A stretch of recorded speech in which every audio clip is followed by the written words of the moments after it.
Yay! Hi! Okay, so today I went to the beach, which was great, and I dressed like a mermaid. Ow! But this thing happened when I got off the train, and this lady looked at me and she's like, "Wow, you look like you could be from Frozen," which I always think they mean I look like Elsa because I have blue hair, which first of all makes no sense because Elsa doesn't have blue hair, she has blonde hair.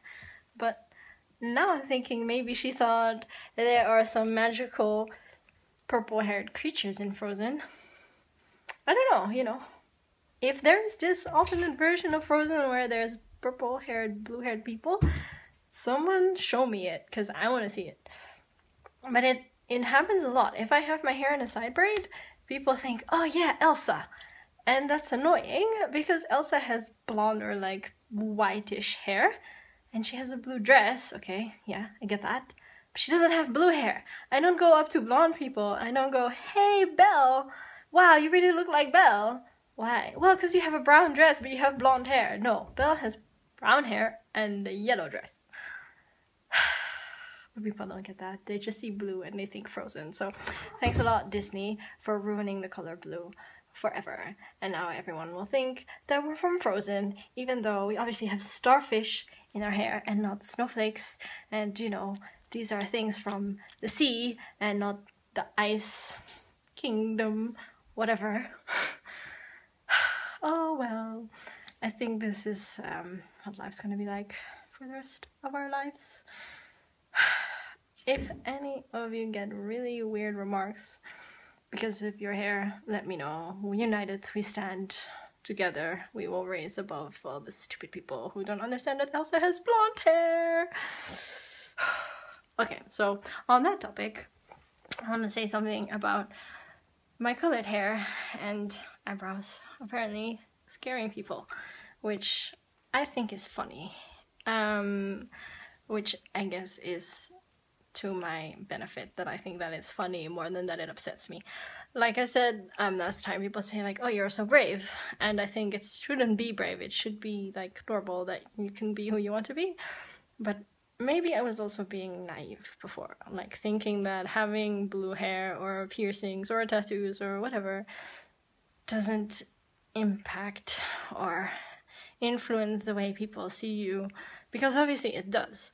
But I figured, you know, if I want a job or a house, it's not gonna stop me because people want to know who I am, or they want to know what my grades are, they want to know if I have enough money to pay for a house, if I have enough knowledge to do the study that I want to be doing. But I was wrong.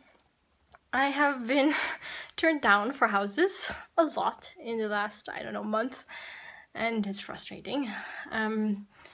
It really is, because it used to be, whenever I've been looking for a house before, it never was this hard. It was easier. I would just go looking for whatever house I would like on whatever medium they were advertised on, and I would pick the one I liked and I would look, and then either the person would say, well, it's not available anymore, you're too late, or they'd be like, well, it's available, do you have the money?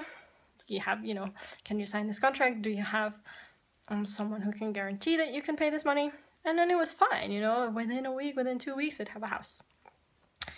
And sometimes I would be even more lucky and they were furnished. Like in the UK, houses are furnished for students, or most of them are, which is great because then you don't have to move around everything. Here they aren't.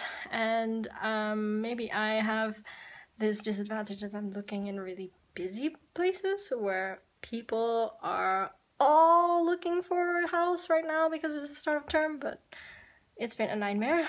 But I've been invited to so-called evenings where they just quiz you on who you are, and not just like, oh yeah, you know, what are you studying and do you have the money, but really like really random things that really make no sense.